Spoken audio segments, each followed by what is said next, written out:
Então é isso, cara, vamos lá, pode começar.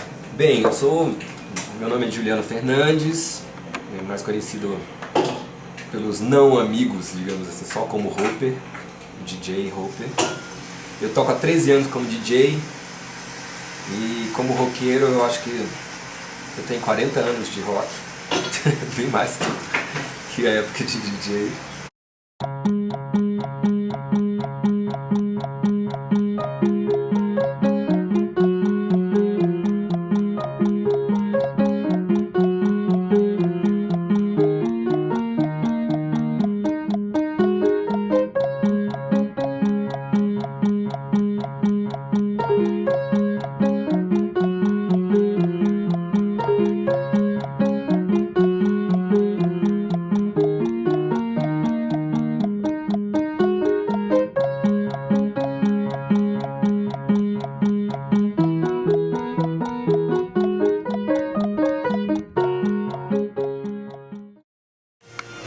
Então, o que eu acho mais interessante assim, na sua figura é porque você conseguiu transitar, eu acho que muito bem, por duas cenas que se tocam em certo momento, mas são bem distintas, né? Você é um cara que é reconhecido, o Dream até hoje é uma banda que é muito citada quando se fala de anos 90, e você é uma figura que também se encaixa na proposta do programa de entrevistar pessoas que agregam valor ao Brasil hoje em dia.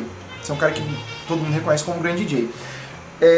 Mas antes da gente falar do que você faz hoje em dia, eu queria saber como é que você começou a mexer com rock em Brasília no início dos 90. Cara, rock é uma coisa que desde molequinho, assim, eu tinha uma vitrolinha e meu pai me deu uma vitrolinha daquelas Philips pequenininhas, assim, eu não sei se vocês chegaram a ver, assim, tiveram naquela época mesmo. Então uma vitrolinha assim, aí ele tinha os discos de historinha e eu ouvi os discos de historinha, achei aquilo sem graça. Falei, quero ouvir os seus discos, né? Quero ouvir os discos. Estavam ali os discos grandes, digamos assim, disco de gente grande. Eu tinha uns 5 anos, 5, 6 anos, aí nessa coleção do meu pai tinha de tudo, né? Tinha Elvis, tinha Beatles, tinha Stones, e tinha Queen também. E assim, eu lembro que quando eu ouvi o disco dos Beatles, eu fiquei maravilhado com aquela melodia, assim, porque aquilo, ao mesmo tempo que soava como barulho pra mim, soava como barulho melódico. Então eu acredito que todo som é barulho com melodia. Se você falar, isso é um som, mas você pode fazer música. Depende, se você conseguir transformar esse som, qualquer som, como o Hermeto Pascoal faz, por exemplo, ele transforma em melodia. Então qualquer coisa se transforma em melodia. Eu tinha uma história muito engraçada com rock, tipo, tinha uns 14 para 15 anos, assim, eu comprei 5 camisas, fiz minha mãe comprar 5 camisas dos Ramones. Eu ia pra escola todo dia com uma camisa diferente dos Ramones. E minha mãe com ódio daquilo, né? Era uma coisa muito legal. E essa paixão por rock, assim, me fazia cada vez mais ir atrás de coisas. Aí veio uma, assim, descoberta de muitas bandas grandes, assim, Smiths. Grande descoberta, assim, uau, Smiths, que banda incrível. Tinha uma revista chamada Bis na época. E a Bis trouxe um disquinho dos Smiths, uma raspinha de acetato, com uma musiquinha chamada Still Will dos Smiths, que é do segundo disco deles, do Hatfield Hollow. E aí, eu apaixonei por aquilo, adorei os versos do Morrissey, adorei o jeito do Morrissey cantar, as coisas que ele... Realmente era uma coisa que pegava muito, assim. Aí veio Dizzy Mary Chain, New Order, que era uma sobra do Joy Division, né, que é uma banda que eu gostava muito também. E Sisters of Mercy, e uma cacetada de bandas, assim, que foi um turbilhão, né? E foi um período muito legal pro rock, esse pós-punk. Veio o punk, eu amava Buzzcocks, amava Ramones, amava Sex Pistols, mas veio, assim, eu não vivia essa época. Eu até falava, puta, a grande merda da minha vida foi não ser um punk em 77 em Londres. Eu queria muito ser um punk em 77 em Londres, era tipo assim, porra, o que mais você quer na vida? Eu queria ser um punk em 77 em Londres, é isso, era a frase que eu mais usava. Então... tinha essa coisa toda de paixão com rock e paixão por música, né? Rapidão, desculpa te cortar, mas quanto tempo demorou de quando você começou a curtir essas paradas pra montar o Lodym? Porque o som do Lodym não caía muito pro punk, né? Caía mais pro My Bloody... mas aí vinha... Aí que tá, né? Veio a época do pós-punk, essas bandas dos anos 80 que eu tô citando pra você, e assim... Quando eu comecei a fazer, essa foi a fase adolescente. Quando eu comecei a fazer, assim, eu matriculei em aula de guitarra e tal, e assim, eu nunca me achei um um guitarrista muito bom, na verdade. Na verdade eu era um péssimo guitarrista, ainda sou. Então, na verdade o que eu fazia? Eu fazia o máximo possível para criar uma melodia suficiente para eu conseguir cantar. E contar minhas letras, que era o que eu achava mais importante. Construir uma melodia aceitável para você, uma cama, digamos assim, para você deitar, né? Uma cama boa para você deitar. Então com isso, anos 80, muito influência dos anos 80, de Smith, de Mary Chain, de My Blood. E aí o My Blood já existia no final dos anos 80, né? Já tinha uma coisa assim. E aí quando eu fui formar a Low Dream foi em 91. Formei a Low Dream em 91, o trio básico, um power trio, né? Era eu, o meu irmão baterista e o Samuel Lobo no baixo. Depois veio um outro guitarrista, mas entrou bem depois. E a gente começou a fazer show, começou a viajar e começou a chamar muita atenção. Isso era muito legal, porque na verdade a Low Dream não tinha um som punk, mas tinha essa coisa toda de punk de não saber tocar mesmo, a gente não sabia tocar. Então era muito, assim, eu achava muito punk isso, mas era um punk trazido para os anos 90, né? E assim, fazer barulho era uma coisa assim, o punk era muito legal porque assim, os caras não sabiam tocar, mas faziam barulho com melodia, né? E você acabava, aquela energia da música te captava e te levava para dentro daquilo. Então era isso que eu queria, assim. Por mais que a Low Dream fosse mais lenta, mais melódica, mais poética, e eu muito influenciado por caras, assim, por bons letristas e tal, queria muito dar essa coisa, porque eu achava as letras de punk fracas, mas não era isso que me importava, era a melodia e a força que tinha o punk, né? O som punk. E essa filosofia, ou falta de filosofia do punk, que era faça você mesmo, né? E isso a Low Dream se formou e a gente começou a chamar muita atenção, porque era um som muito diferente de todas as bandas de Brasília, né? Inclusive tinha um pouco de guerrinha das bandinhas, aquela Low Dream, isso aqui, alguma coisa disso. Os caras não sabem tocar, não sabem tocar, mas tá tocando um monte de coisa que vocês não tocam, né? Era sempre isso. Então chamava muita atenção. Clipe na MTV, a gente fez um clipe quando a gente tinha uma demo tape.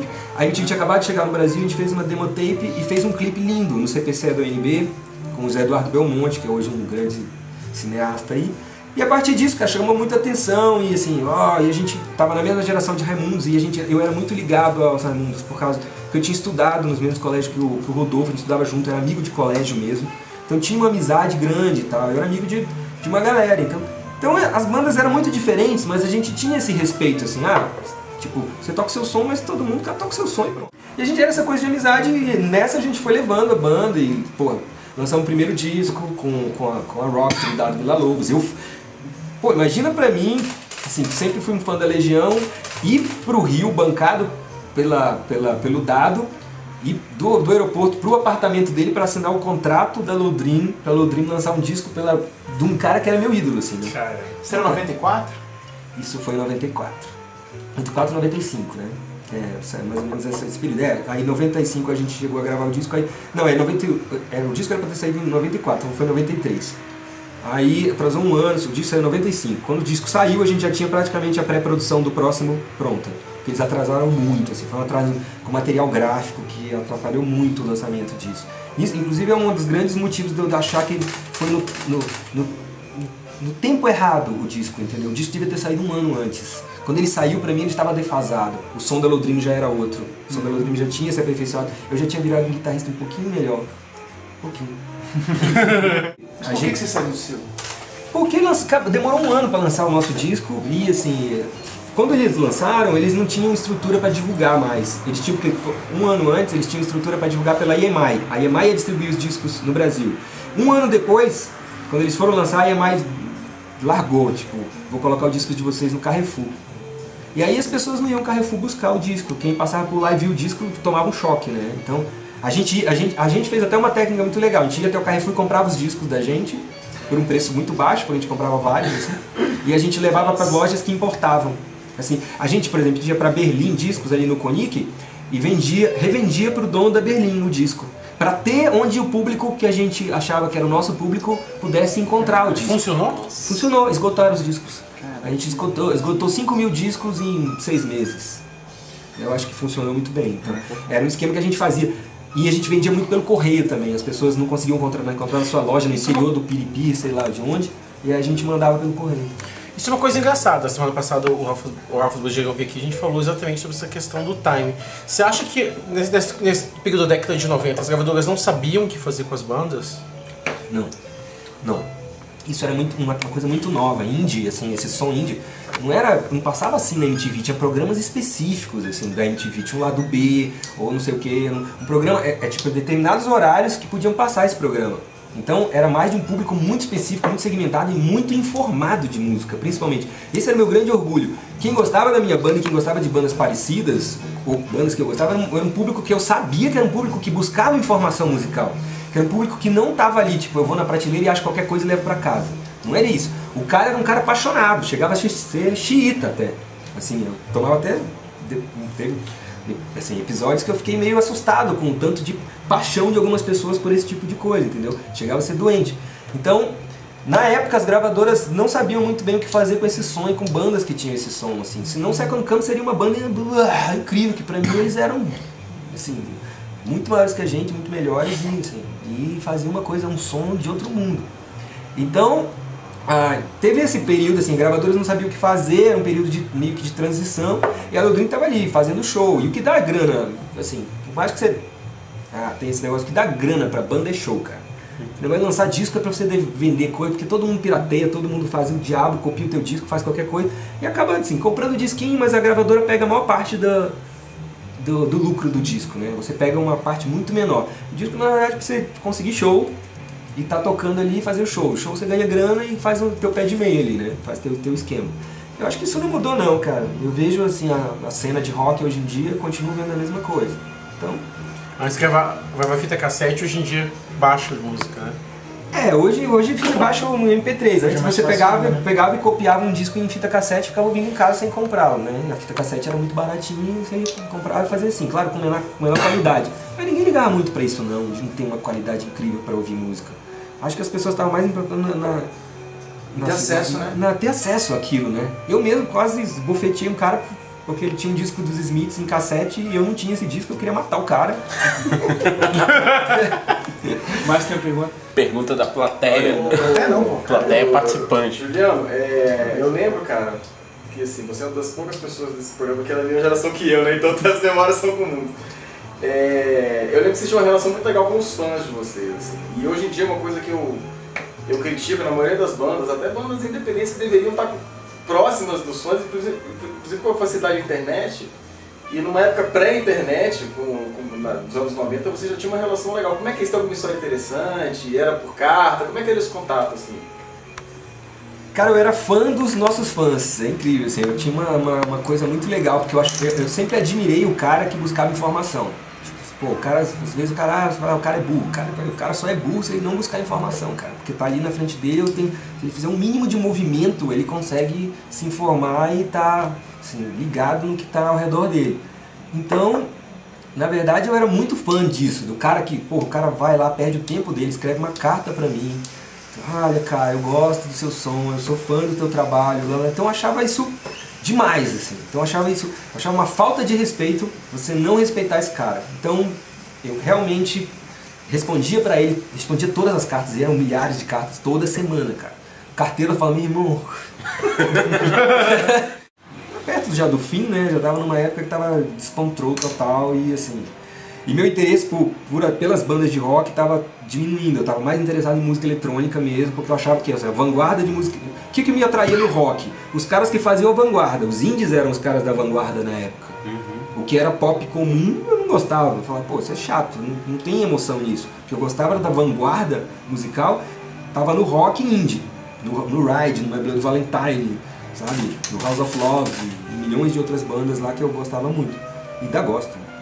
Então, a partir do momento, chegou num ponto que eu falei, pô, o rock, assim, continua legal e tal, mas música eletrônica tem mais vanguarda. O que aconteceu? Rolou um marco, assim, o que você pode dizer? Daqui rolou... E quando que acabou? Quando que acabou o Lodrin?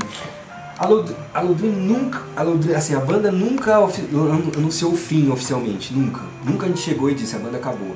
Eu só cheguei pros caras da banda e disse, gente, eu não consigo mais tocar, eu não quero mais tocar, eu não quero mais subir num palco com uma guitarra, eu não quero mais fazer esse tipo de coisa. Eu vou canalizar o meu lado artístico, musical, para outra coisa. Mas eu não quero mais subir num palco e sair do palco em depressão. Não quero mais fazer isso. Então, gente, não sei se vocês chamam outro vocalista, não sei o que vocês fazem, mas eu não quero mais. E os caras resolveram não seguir mais, resolveram que eles também não conseguiriam ter outras bandas, não queriam ter.